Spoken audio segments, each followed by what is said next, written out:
मृत्युंजय. लेखक शिवाजी सावंत. भाग 140. दृष्टद्युम्न कृपाला घेरत होता. श्रुतकीर्ती मद्रराज शल्ल्यावर धावून गेला. सहदेवानी दुःशासनाची बाणफेकींची झुंज जुंपली होती.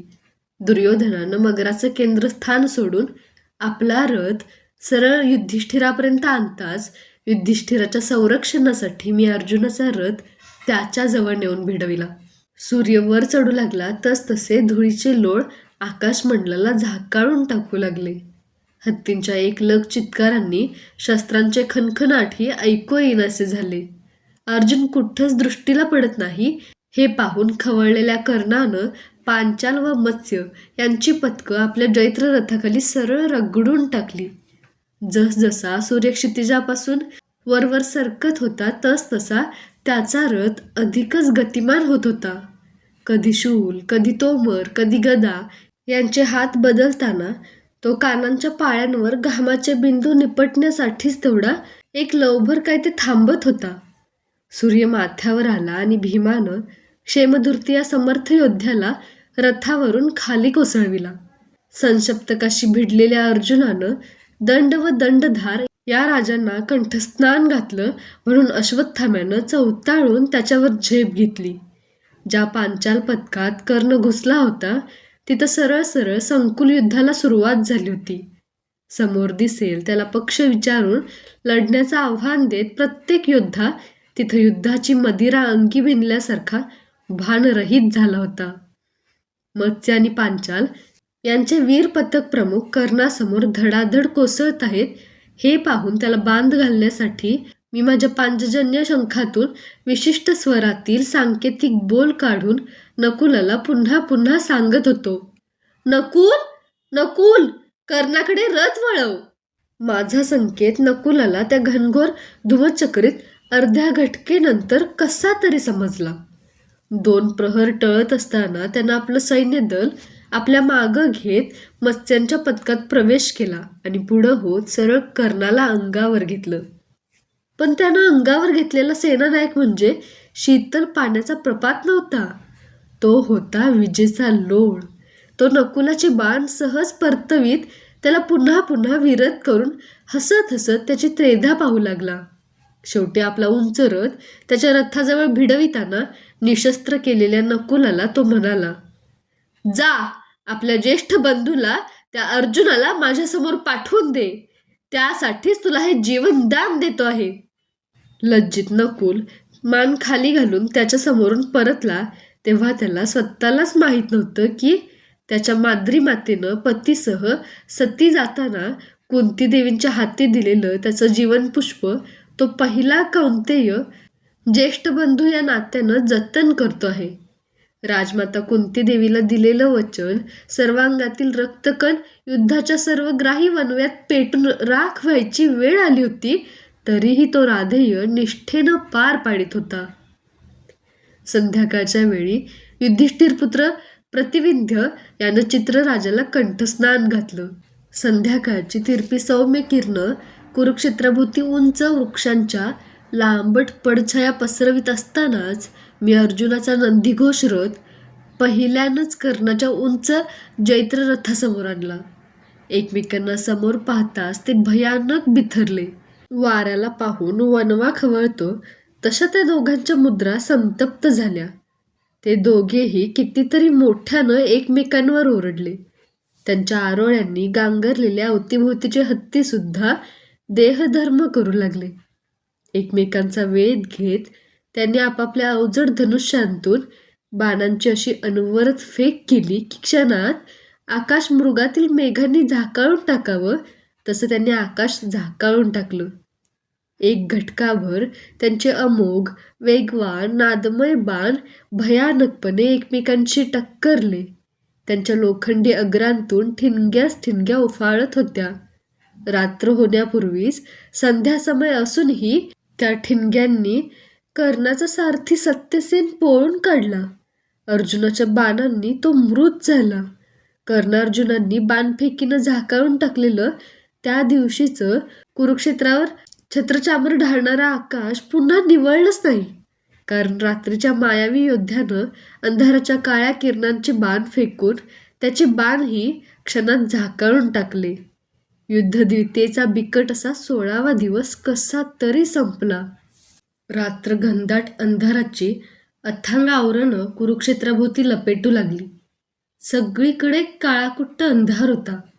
नाही म्हणायला त्या अंधाराला घटकाभर उजळून गेली ती दृश्यध्वतीच्या शांत आणि निशब्द किनाऱ्यावर तडतडत पेटणारी सत्यसेनाची चिता.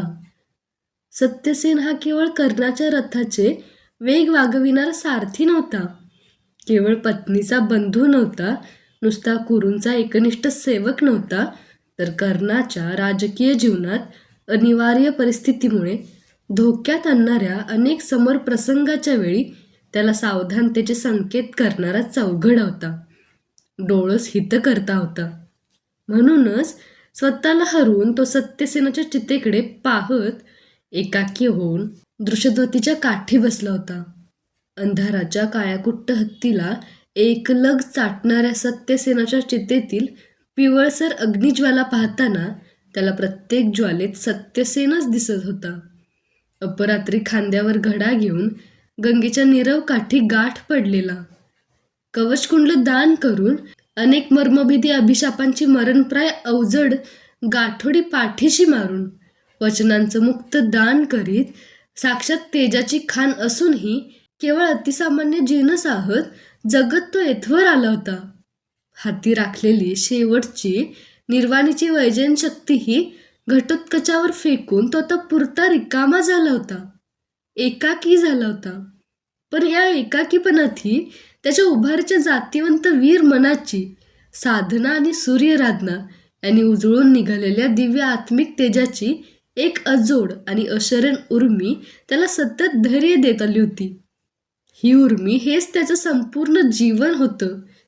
जेव्हा जेव्हा तो चापातून सुटलेल्या बाणासारखा झेपावत गेला, तेव्हा तेव्हा या एकाच आत्मिक उर्मीच्या जोरावर आपण कुठल्या तरी महान तेजाशी निगडीत आहोत, आपल्या अंतरंगात सुप्तपणे काहीतरी दिव्य प्रेरणा देत आहे, ही इतर कुणालाही न लाभलेली दुर्मिळ जाणीवेची तार त्याच्या जीवनाचं संगीत गुंफत आली होती. खरोखरच तो समजावून घ्यायला अतिशय अवघड होता. त्याच्या जीवनाचे 2 स्पष्ट भाग होते. सूर्यकेंद्राशी गूढ जाणीवेच्या सूक्ष्म धाग्यांनी निगडीत असलेला त्याचा उच्चात्मा आणि भोवतीच्या सामाजिक जगाशी दैनंदिन निगडीत असलेलं त्याचं शरीर आणि मन. कधी कधी या 2 भागांचं अतर्क्य असं अकल्पित मिश्रण होई. त्यातूनच त्याचं जीवन इतकं संघर्षमय, इतकं संभ्रमपूर्ण आणि पराकोटीचं गूढ आणि रहस्यमय वाटे. त्याचा सारथी सत्यसेन हाही आता कधी न संपणाऱ्या अनंताच्या प्रवासाला निघून गेला होता.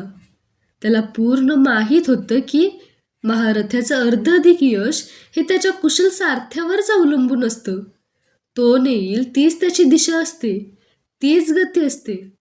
त्याचा नेहमीचा सारथी गेल्यामुळे आतापर्यंत पांडवांच्या चतुरंग दलात मुक्तपणे भ्रमण करणारा व्याघ्र चर्मांकित आजेय जैत्ररथ आता कुरुक्षेत्रावर साचलेल्या दलदलीत केव्हाही रुतून बसू शकला असता. शून्य मनानं डोळ्यांच्या पापण्याही न हलवता सत्यसेनाच्या लहलणाऱ्या चितेकडे एकटक पाहत तो दृश्यध्वतीच्या नीरव किनारी एकटाच उभा होता.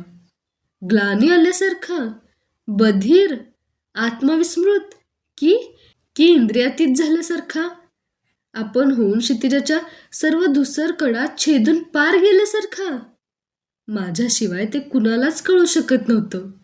मला पूर्ण माहीत होतं की त्याचा पराक्रम मोठा होता, त्याग मोठा होता, लोकप्रियता मोठी होती आणि या सर्वांहून त्याची सूर्याराधना मोठी होती. त्याची साधनेनं लाभलेली शुचिता मोठी होती. पण पांचालीच्या धवल पावित्र्यावर त्यानं भर सभेत उडविलेल्या राळीत ते सर्व माखून गेलं होतं. सर्वजण म्हणत होते की दुर्योधनानंच कर्णाचं जीवन हे असं अनुकंपनीय केलं.